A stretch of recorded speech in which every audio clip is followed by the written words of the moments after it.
the world of work is obviously evolving. And so our students who are getting degrees, four-year degrees, and are kind of in those four-year degrees and get to the end and find it's very difficult for them to get work, are struggling with significant amount of debt. We know that. That might be us in some instances, or family members. And so we need to start looking not only at like what's in demand, but as educators and practitioners of the career and college counseling, we want to make sure that we're aware of the trajectory of where the world of work is going, so that we can empower our students who have to work another 30 years of their lives, 30 to 40 years of their lives, or hopefully if they do it right, 25-ish, right? So we're going to talk about the future of work. I'm going to give you some examples of stackable credentials, short-term certificates. I'm going to give you my best practice approach to hopefully empower you. I want you to know I have a lot of tools in my toolbox already created, PowerPoints, etc. So if you want to take this information and push into classrooms, please reach out to me. I'll be more than happy to help you with that.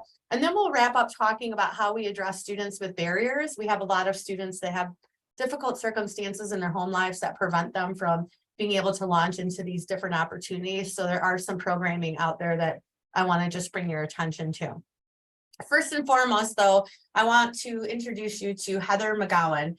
I am in the Heather McGowan choir. I will tell you that she is a phenomenal, I would say, career philosophist, if you will, if that's even a phrase, right? So she has studied the world of work. She has studied the future of work, and she has tied it into what we need to do as an education entity in the United States to make sure that not only our students thrive, but also our current workforce thrives, and that we have the ability to adapt throughout these rapid changes going on in our global society. Ironically, Heather wrote the book called The Adaptation Advantage. And The Adaptation Advantage is a fabulous read, and it was actually published prior to COVID. But everything in COVID that took place in COVID, she sort of predicted that it was coming down the pipe. And so now what do we do with what has happened, and how do we adjust our ability to motivate our students to get into the world of work? So we are going to take a look at a quick video on Heather, and I think you'll find it very interesting, that the different things that she brings up in this.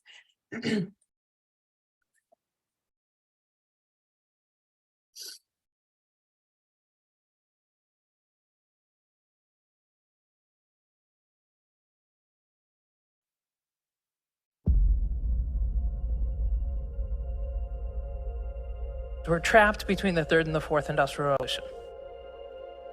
We're going through this massive wave of technology-driven change.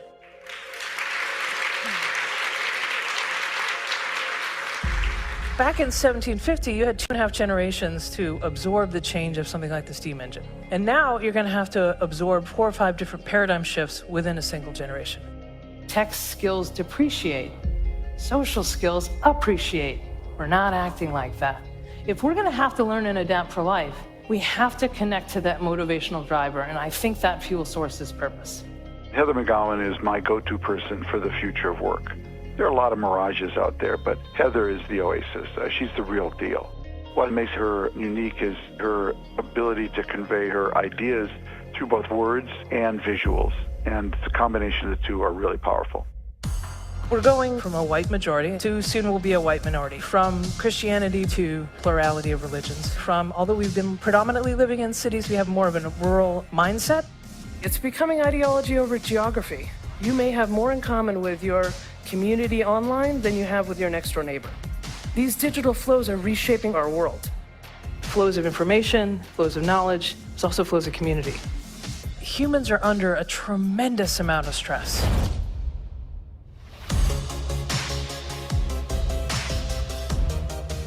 In the past, we learned once in order to work.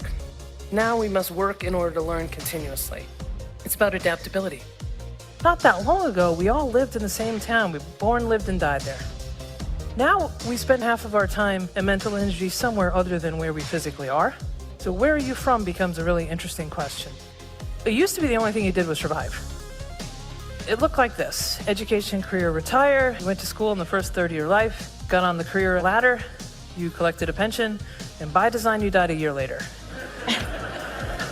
You were successful there if they codified and transferred the right skills into you to get you your first job and get you off on that ladder. Now it looks more like this. Life expectancy is not 90, but it will be soon. Education becomes learning. Career becomes leverage of that learning. And retirement really becomes a reality of longevity. We never saved for or planned for a 30-year retirement. I've relied on Heather McGowan to assemble, synthesize, demystify very complex information. And it always provides a path to value-creating action. She's smart and she's real. We ask these ridiculous questions. What do you want to be when you grow up? That is a ridiculous question. This number is probably wrong. Now I've heard it's a third. It doesn't matter. 57% of statistics are made up. A lot of the jobs don't exist yet. And those that do, half the work within them is going to be automated. So why limit somebody's potential by making them imagine a future self and then work towards it? You're asking somebody to pick a future based on the limited amount of things they've been exposed to, and then myopically focus on it as the world is changing rapidly around them. So we're calcifying somebody's mindset and identity around an expression of skills and knowledge at a moment in time, and I think that's dangerous.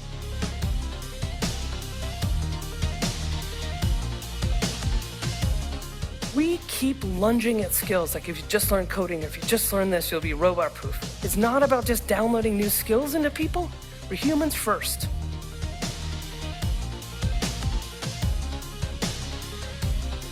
If I handed you guys a phone without an address book in it, how many people could you call? You're already part cyborg. You've outsourced that part of your brain. So when they talk about us merging with technology, we're already doing it. How do we navigate in this world? I am very optimistic about the future work. We can do anything. Thank you very much.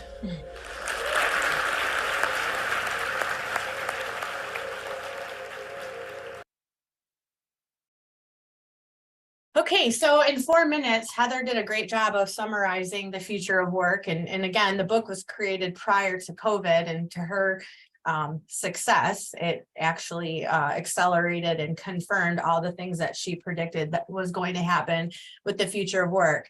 Some key phrases that Heather brings up in that 4-minute video that I think really resonates with my work and my experience when working with students is the concept of ideology versus geography. We find students are now focused on connecting with people through the internet, people that have their same philosophies in life, their same morality, their same ideas, their same excitements, things that make them happy, make them sad. Our students are not necessarily hanging out in their communities and their neighborhoods, and their childhood friends are not friends that they play basketball with in their driveway anymore. These are friends that they've met online and they've connected with because they found ideology together.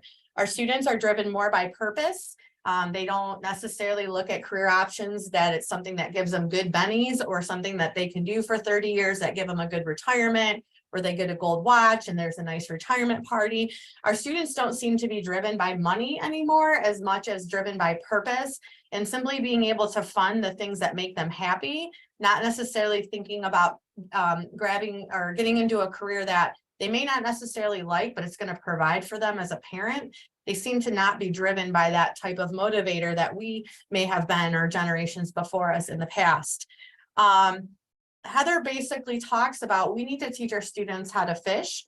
You know, the phrase, you know, give a man a fish and he'll eat for a day. If you teach him how to fish, he'll eat for life. And that's sort of the philosophy that I have changed in working with students. I no longer want to ask them, what do they want to be when they grow up? It's a phrase that obviously is hard to recreate in a different way. We just want to know what students are thinking about doing for the rest of their life. But if we just take them through one particular pathway and we do ask them, what do you want to be the rest of your life? Or what do you want to be when you grow up? And we show them how to access that career pathway throughout our conversations, we want to remind them that they're going to shift and change and get on different roads in their journey. And when they get on those different roads or they get a fork in the road and they have to change paths, we just want to make sure that we've taught them how to access that new path. So if we have a student that wants to go into heating and cooling, and by the time they're 25, they're burned out and bitter with that career, did we at least teach them how to access that? Do they know how to apply? Do they know how to look at labor market statistics? Do they know the things you should evaluate when you're choosing a career versus just, oh, my dad does it for a living, so that's why I'm defaulting to it, or my uncle does. And that's what Heather talks about. The other phrase that she said is we want to make sure that our students work to learn and they're not learning to work. We all went and got a specific degree because we wanted to be educators in some capacity. So we learned and we got these degrees so that we have the ability to work and have a fulfilling career. And depending on your age, I'm in my mid-40s. I started off in education with a pink slip every 6 years. So I learned really hard thinking I was going to be set for working. And I had to continuously kind of, I call it travel light. I see Howard, my old coworker on here. Hi, Howard. I was traveling light in East Point for a long time with different boxes because you just never know with our industry, right? And I was blessed and fortunate to stay with a great staff and stay in that district for a long time. But our students are going to be looking at this economy, especially the inflation we're dealing with right now. It's just going to constantly be affecting people's jobs. And so we want to make sure our students know how to work to constantly learn and retool themselves versus let's just get one degree and hope that it helps us get through the next 30 years. That's why you see a lot of industry people talking about soft skills, employability skills. We don't really care if the person we hire has the actual skill to do the job. We need to make sure that they can be taught and we can make sure that they have those communication skills, those types of things. So, the philosopher in me thinks about like, should we be retooling even our approach with our students and not necessarily exposing them to so many careers, but exposing them to how to be a professional. And so they can apply that to whatever career pathway that they find themselves on throughout their years. So Heather McGowan, if you're a LinkedIn person, I suggest you follow her on LinkedIn. She posts a lot of great little essays on LinkedIn. Heather actually got her fame and her fortune. So any of you in the room, this could be you one day. She wrote an article for Forbes and posted it on her LinkedIn. She was not in this realm. It was just her thoughts. She journaled them. Forbes picked it up. And now I actually reached out to Heather to see if I could bring her in for you all and have her be a keynote. But she costs $25,000 now to come and be a keynote. So yeah, she's doing pretty good for herself, right? So $25,000. She's like the career influencer, I guess, the TikToker of careers, and she's making quite a good living doing it right now. But in any event, get her book, listen to her, follow her podcast or her LinkedIn. It's very interesting stuff. All right, so let's move on to the rest of my content for you all today. So let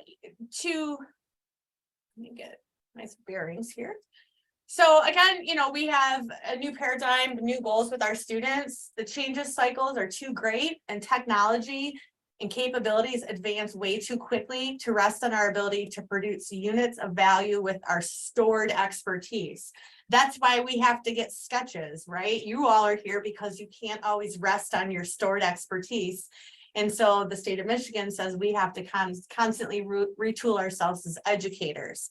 So just take a look at this graphic. I'll just give you a minute to read underneath new paradigm, new goals, and sort of just process this information.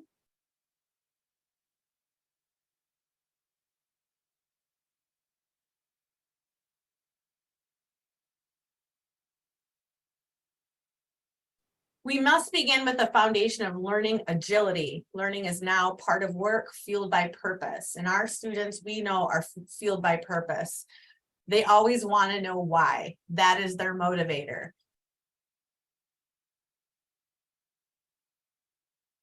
So if you look on the left-hand side, right, the single disciplinary worker, then we have sort of multidisciplinary workers, generally the worker at the top, somebody who rises in leadership. They're the expert. They may bring some different things with them. But now we're looking at trying to make sure our students constantly have flows of knowledge and have agility, and they're a transdisciplinary worker. That's not to say it's our responsibility as school counselors, but I'm saying when you're having conversations with your students, it's just something to keep in mind as we prepare them to be adults and workers. If we're going to have to learn and adapt for life, we have to connect to that motivational driver. And I think that fuel source is purpose. So EDP, Zello, whether you use Naviance, Zello, whatever EDP you use in your district, a lot of the questions are all about what you like and what you don't like. If you've ever done it yourself as a counselor or a career navigator, you have taken those questions, and a lot of you probably giggle because your result is probably what you're doing right now. You're answering those questions from the lens of an experienced adult. And every time I've taken a Strong or Myers-Briggs, it always results in a coach, a career, a counselor, an educator, someone working with people. But that's because as an adults, we're a little bit more in tune to ourselves. So I ask students all the time, I don't necessarily say, what do you want to be when you grow up? I want to say, what makes you happy? What makes you feel fulfilled? What do you bring to your family or your school or your community? What asset do you contribute? And how does that make you feel when you know you've helped others in this capacity? I'll use my son Dylan as an example. He's an awkward 15-year-old, but he lights up like a Christmas tree when his grandma or grandpa call and they need help with their technology, or when the neighbor needs help, or when somebody else does. That is his purpose. He loves to provide that type of assistance. And so those are the things we should ask our students, not necessarily, again, hone in on that pathway. So stacking credentials is very magical. Stacking credentials is sort of a newer concept because we didn't think that employers received students with a certificate and actually employed them. We wanted to make sure our students went into the workforce with every single thing going for them and not against them. Well, now because of the rapid shift in the employment industry post-COVID, employers are saying, give me somebody with a pulse and a good attitude, and we will hire them. And so stackable credentials, ironically, give your students a greater edge than we once believed. These include certificates, badges, degrees. All these different things can help drive a student's success and ease into pathways. With the Michigan Achievement Scholarship, just coming from the governor, where our students are given even more money to go into a community college. Yes, the Achievement Scholarship will pay for a university, but between a Pell Grant or tip money and the Michigan Achievement Scholarship, students can have virtually a free ride to a community college where they can stack certificates, they can stack different degrees, and they can retool them or have multi-tools, I guess, in their belt when they leave college without student debt.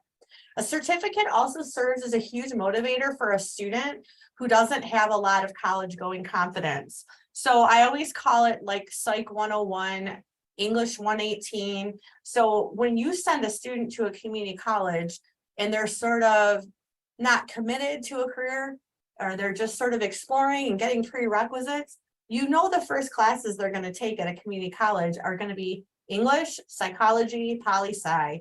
And if that student was not really motivated in high school, but got by and finished, that is a sure way to make sure they don't finish college. Because going into psychology, political science, and English for me was really exciting, but I'm a school teacher, right? So that was what I wanted to do. So by getting our students into these degree programs at the community college right away, really turns them off. So if you look at certificates at the community college and they're credit bearing, that means it's a certificate within the college, not the continuing ed programs. Those certificates can immediately turn into a degree. Once your student has grown and matured a little bit and has college going confidence, they can always take that certificate and add those gen ed requirements and finish the degree. But I always say, let's get those kids into some of those career type of classes at the community college first and build a certificate with them or show them that this is a possibility, and then have faith that once they get 1 to 2 semesters under their belt doing something really inspiring, they'll continue on the journey. A lot of short-term certificate programs at the community college are credit bearing. So that means I would consider a short-term certificate 1 year. So 2 semesters, like medical assisting, welding. There's a variety of different trades that you can get a certificate in at the community college in 1 year. Those are what I would consider a short term. Many students fail to make the successful transition from college actually into the labor market. They don't get jobs, or they don't have the skills required to do those jobs because the college is sort of out of tune with that. They allow a student to acquire a credential with the labor market value in less time. Short-term credentials have higher completion rates than degrees. So you have heard the story of students going away to the university, and there's a lot of success for students, but the students that go and they're just kind of going for, because it's sentimental, like I just know that's the next thing for me to do. We've seen some of those students come back home because they didn't really have a career plan. They had a college plan, but they didn't have a career plan. Short-term stackable credentials can serve as a sequence for other credentials. This leads efficiently to a longer-term degree. Stackable credentials help improve completion rates, provide students who might not complete a longer degree. So they're very, very, very important, very useful, and I believe many, if not more than half of our students should go into these when they first enter the community college. Something else I want to show you really quickly is the MCAN impact map. If you have not looked at it, it's very interesting when we talk on this subject, because the impact map through MCAN is going to show you students in your community who have, I don't know if you've ever played around with let's say like my school data, and you want to see how many of your students actually went to a post-secondary within 12. So if you take a look at, let's just take a look at the state of Michigan, the Michigan impact map. So we have good statistics to show how many students complete community college, public university, FAFSA. This is the state as a whole, but you could take a look at your county in itself and see, look up, let's see, there's Macomb here, did I pass it? Should we be able to see that? Yeah, you're not seeing it? No, we see Okay. stackable credential certificates. You never know, I appreciate that. Can you see that now? Yes. Okay. So if you ever play around on MCAN, MCAN has a lot of great information for you all to take a look at post-secondary achievement. When our students graduate, we know that our students apply for colleges, do their FAFSA, et cetera, but how many actually complete it? So I just kind of wanted to show you that this exists. And if you wanted to play around with it, I'll make sure that you, I get it in the when I push out all the different resources for you all today. So the impact map is going to provide you some good information about post-secondary attainment. So here's Michigan right here. About less than half of our students in the state of Michigan have completed a FAFSA in 21-22. The college enrollment in Michigan is about 60%.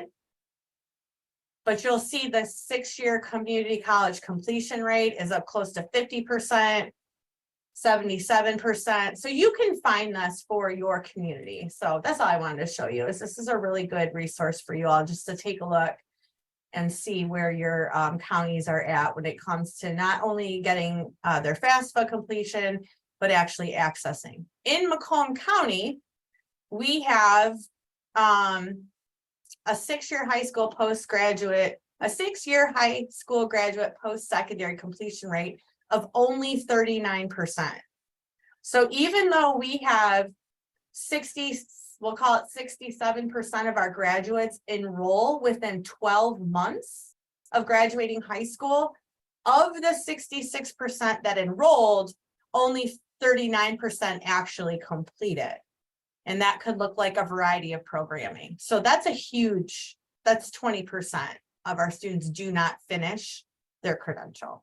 So I'm not going to get into all those reasons why, because you all know that they exist and what they are, but I just kind of wanted to show you that short-term credentials, certificates, that all can add to increasing this number, because our students might not necessarily have that long-term educational grit to be able to get through that. So, okay, thank you for pointing that out. You never know when you're in this position what people can see and what they can't. Okay.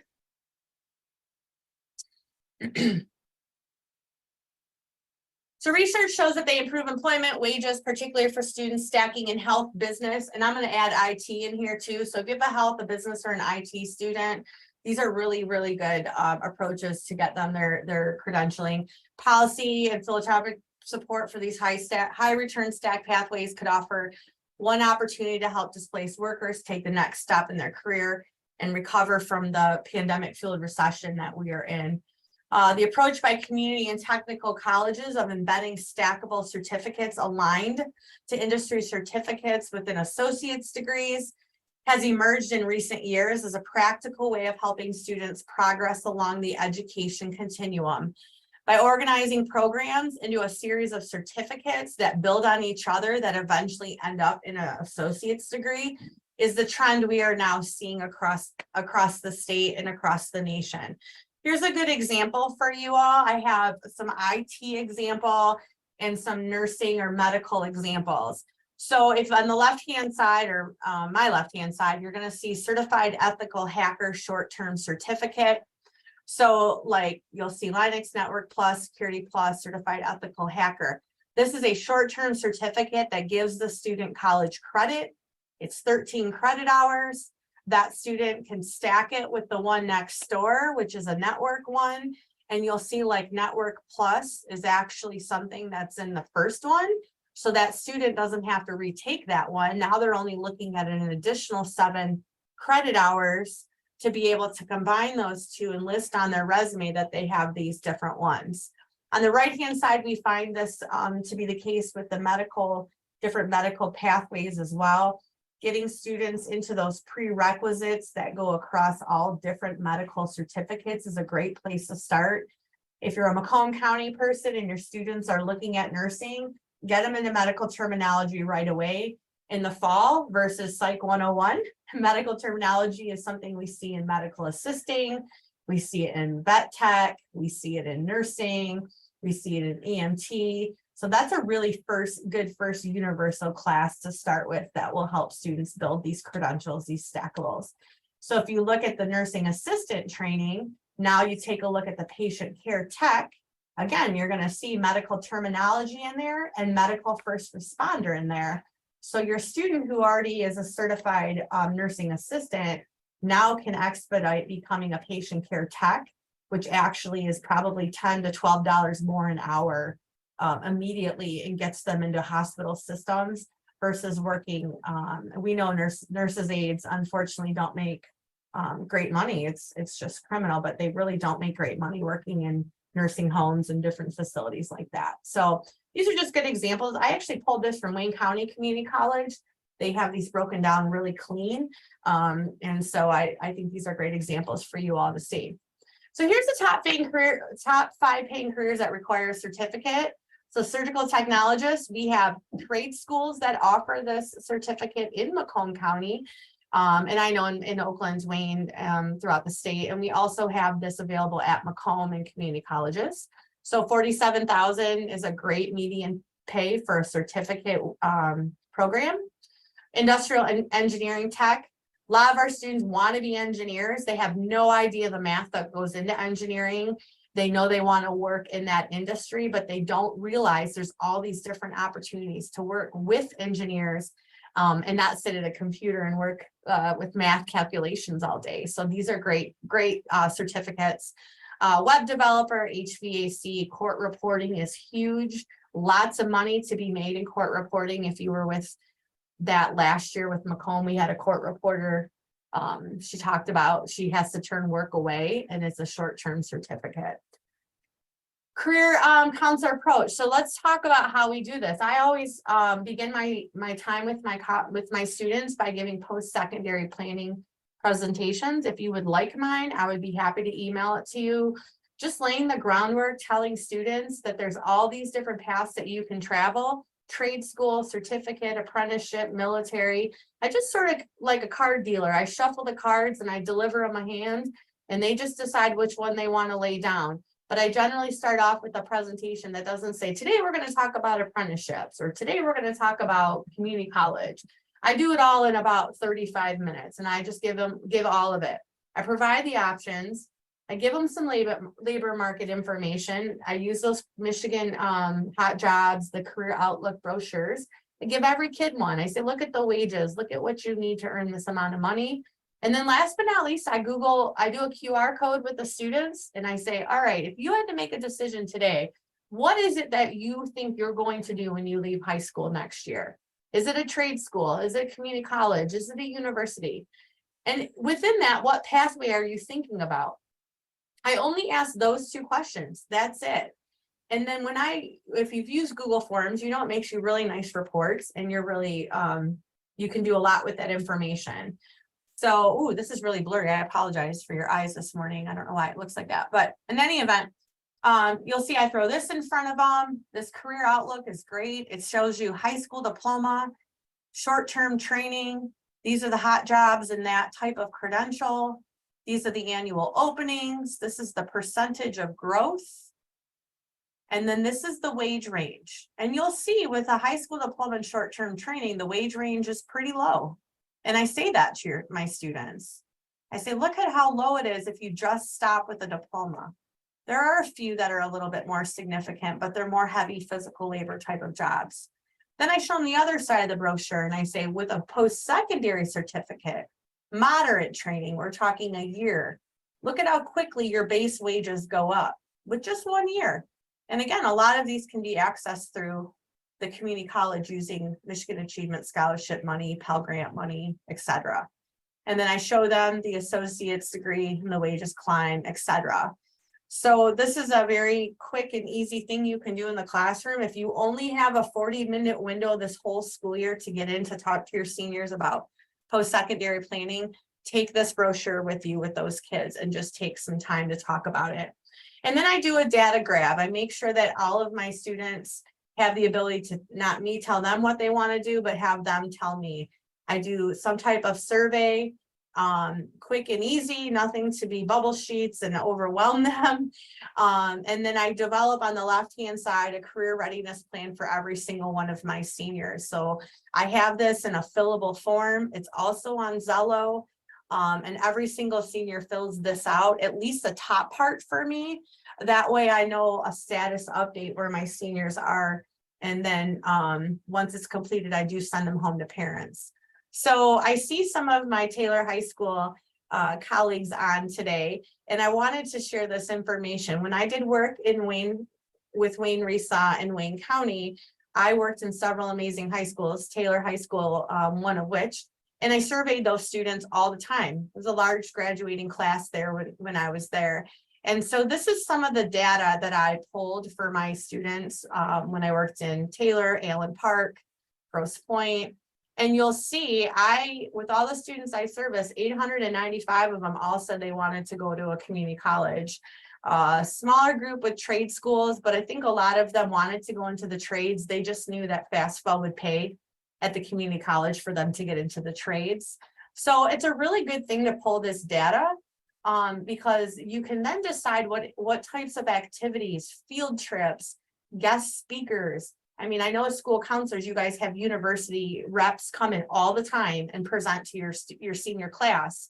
But looking at how many of these students want to go into a community college, I made sure that in that work, we actually bused kids to the college, got them on the campus versus bringing someone in just to talk about it. So finding out how you can gather this data with your senior class is very powerful because it will drive your work and give you a really good idea of what initiatives to put all your energy into versus coming up with all these activities and then just doing this big catch-all, like every senior down to the auditorium for career day. Well, maybe just do a construction trades career day and only invite those kids that declared they want to go into that. That way your students behave better. They're more engaged with your guests that are there. And it's a lot more prescriptive versus being just an all call for all of your students. There's other ways to think about stacking different credentials. Now, when we look at, let's look at public safety, for example. So Detroit firefighter.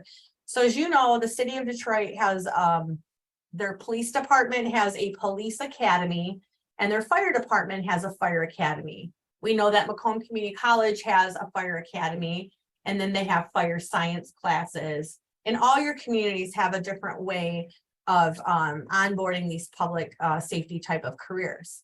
The problem is they have significant wait lists. So Detroit Fire Academy, I was just told the other day, has a 2-year wait list. So if I have a student, which I do, that I have been working with, and he wants to become a firefighter, and he wanted to go through the Detroit Fire Academy. He put his name on the list, but he was told he will not get in for at least 2 years. So what does that student do for those 2 years? And it could be 3, it could be 4, who knows? And at 22, once he's graduated and he's on that list 4 years down the road, 22 is still young to start your career as a firefighter. But those 4 years could be very difficult for that young man. So what do? So what I recommend is you encourage your students to take a look at the different types of things that are required of that career, whether it's a firefighter, a police officer, a union electrician, whatever it is. What kinds of things can your student work on while they're on the wait list to get called into what I say getting accepted to U of M, basically? Like, what can they do to up the ante so that they're able to be to the top of the list? So here's a good example, Detroit firefighter. It says EMT preferred. So I encourage my student, while you're on the wait list, go get the EMT certificate through MedStar or Macomb so that you can add that to your application profile. That's going to push you to the top part of the list versus people who don't have it. So we don't want our students just to sign up for these in-demand programs that have a wait list. We want to make sure that once we sign them up, they're doing something in addition that will help them. So I had MedStar on the other day, last month, you all saw. And so MedStar works directly with students who are interested in becoming firefighters, paramedics, nurses, you name it. And this is a good first stackable credential for those people. So let's talk about the trades. So I have different opinions about my experiences with the union and non-union trades. The union trades, as we know, are very well paying. They take care of their employees. There's a lot of great opportunities for our students to get into the trades. When you look at applying to a union trade, for example, electrician, currently our local 58, the electrical, it's called DEITC. Some of you have visited that facility in Warren. They are not accepting applications at all. It is all driven by demand. So your students that want to become an electrician, I would love for them to get into DEITC because those are high wage apprenticeship union training programs that are going to give your students very lucrative, successful careers. Unfortunately, because there's not demand right now, they don't accept students in. It's not like a traditional college where you just apply and you decide you're going to go if you pay. So unions have very long wait lists. What I tell students is to please apply to DEITC, apply to the sheet metal, apply to the operating engineers, the heavy equipment, apply to all of it. Get yourself on their email list so that you know when those deadlines come up. And then while you're waiting for your opportunity to be able to interview and get into these facilities, pursue certifications that will increase your chances of being successful. You can review community college certificates in the trades. There's a ton of them. I tell students welding, that's why I have a picture of a welder there on the screen.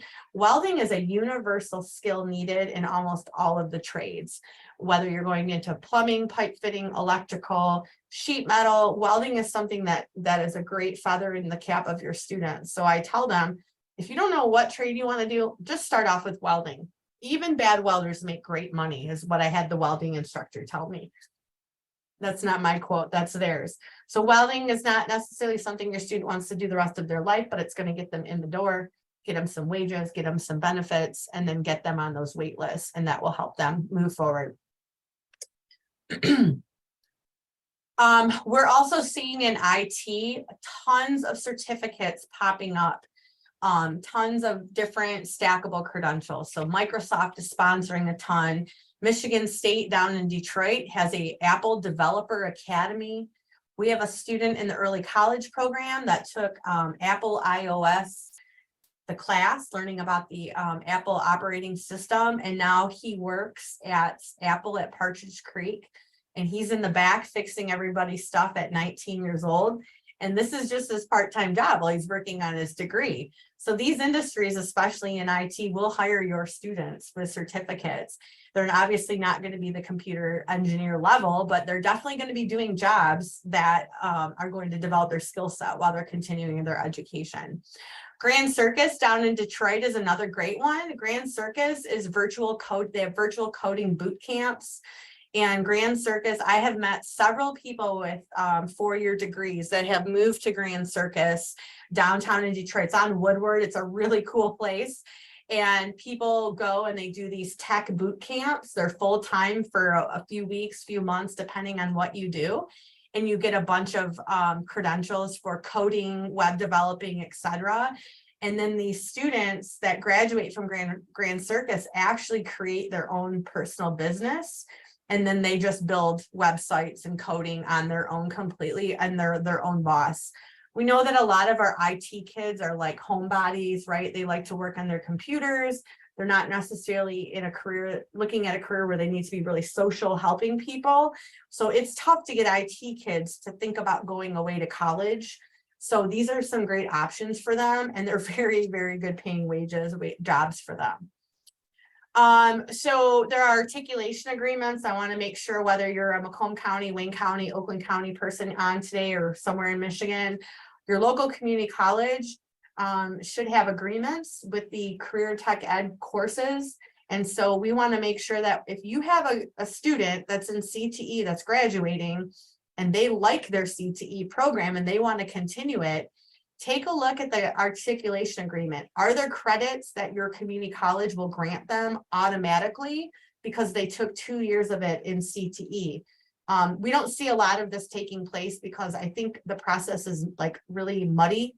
And so the articulation agreement is generally made with the CTE teacher or the CTE director. And sometimes it doesn't get into the hands of the counselor, you guys. And so when you're helping your students apply for college, the student doesn't really understand what articulated credit means. And so to get them to have six credits already in their back pocket in the trade that they're interested in is really huge. So I just want to make sure that you're aware of that. I've noticed a lot of school counselors have no idea about the articulated credit. And it's not to your own fault. It's just that it seems to be handled in a different lane, if you will, in your districts. And so just be aware that those exist. Really quick, as we start to come to a close, just talk to you about my brother Brian. He was like your typical C student. I'm very proud of my little brother. He drives me crazy like any little younger sibling can, right? But I'm really proud of Brian. He was a squirrely high school athlete, C student.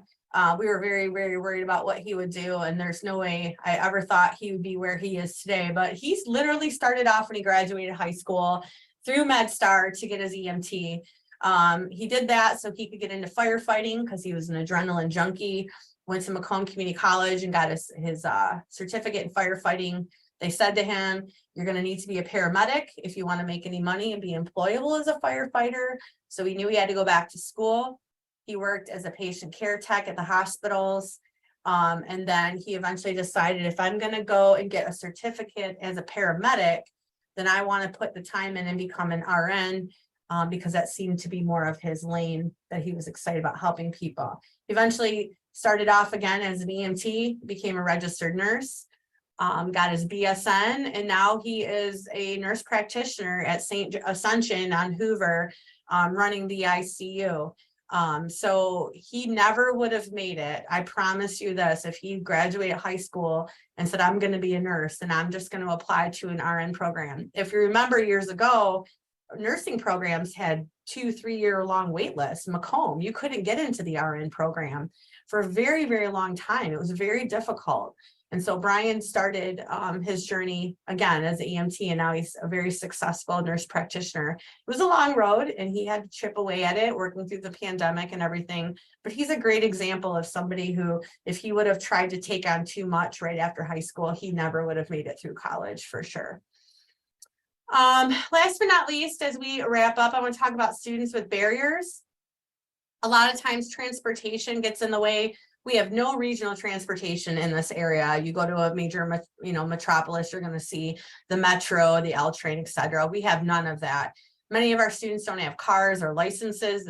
Getting a driver's license is not that exciting anymore, it seems like. Our students have significant mental health concerns, anxiety. They struggle going into unfamiliar places, taking risks. There's all the extras beyond tuition, finances. A lot of our students need to work. They have family obligations.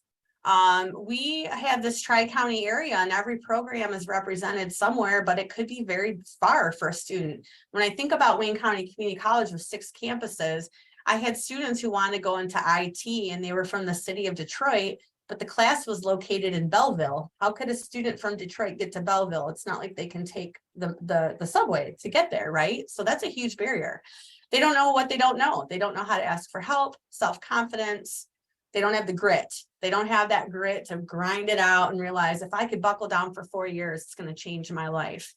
A lot of our students on 504 plans, disabilities, physical disabilities, mental health, all of those things get in the way.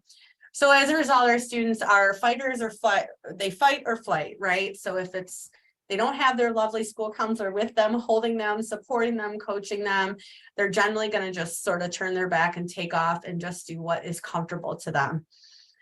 We want to make sure our students with disabilities or our students that have significant barriers have a soft handoff on the other side. You can't do it all. You can't be there for them. You have to be able to know that there's resources for high school graduates that you can softly hand your student off to after they graduate, so then you can focus on your new incoming class. Who will take the baton and run with it? So most of these institutions now actually have counselors and mentors and coaches and advocates on the receiving end. These are the students we want to spend the most time with to make sure that we can get those students handed off softly. We want to make sure we identify who's the student success coordinators at the community colleges or the trade schools. I try to get those names to you guys all the time, but making sure that you say the student needs extra special care and you can kind of sleep, I think, a little better at night, knowing that those students are given to someone just like you, but on the post-secondary side. That's why we want to continue building relationships with the post-secondary community partners. And that's why I try to get those people in front of you as much as possible. But please know that you can contact me if you're looking at a trade school or community college or some type of programming and you want to know who the right person is for you to connect your student with. Please call me, because I have the ability to do that legwork for you so that we can hand your students off softly. The last plug I'm going to give you as we wrap up today is Michigan Works, the Young Professionals Program. I always elevate this program. This program is the continuation of what I say a school counselor is. We have students with all of these different barriers, and the Young Professionals has a lot of funding to help your students eliminate those barriers. So up here, you'll see Macomb or St. Clair between the ages of 16 and 24 years old. If you have a student with any barriers within that age group, we call it Young Professionals in this region. Wayne County, Oakland, you all have a representative, and there's somebody, it might not be called Young Professionals, they always coin it with some type of catchy phrase, but there is a youth person for you to softly hand these students off that have barriers, and they will carry your student until they're 24 years old. Okay, so we're running out of time. I want to get you on your day, but just know that that program exists. And again, I'm here for you all, and I can connect you with those right people. So it was a lot today I threw at you. I'll make sure that I get this loaded up for you. Your password today is career ladder. Career ladder. I'll throw it in the chat too. There's always somebody who will ask me again later, and that's okay because you're busy. But career ladder. I know I threw a lot at you today, but I'm here for you all. If you want me to come to your schools, if you want to have an individual Zoom, if there's some things you want to take a little bit of a deeper dive at because your regions are all so unique, please just reach out. I'd be happy to connect with you all. So thank you all for being here. I think about you daily and the work that you're doing, and I will see you all in February. I'm getting ahead of myself. So in February, we're going to focus on careers in hospitality, February 28th. Have a great day, everybody. Take care. Bye.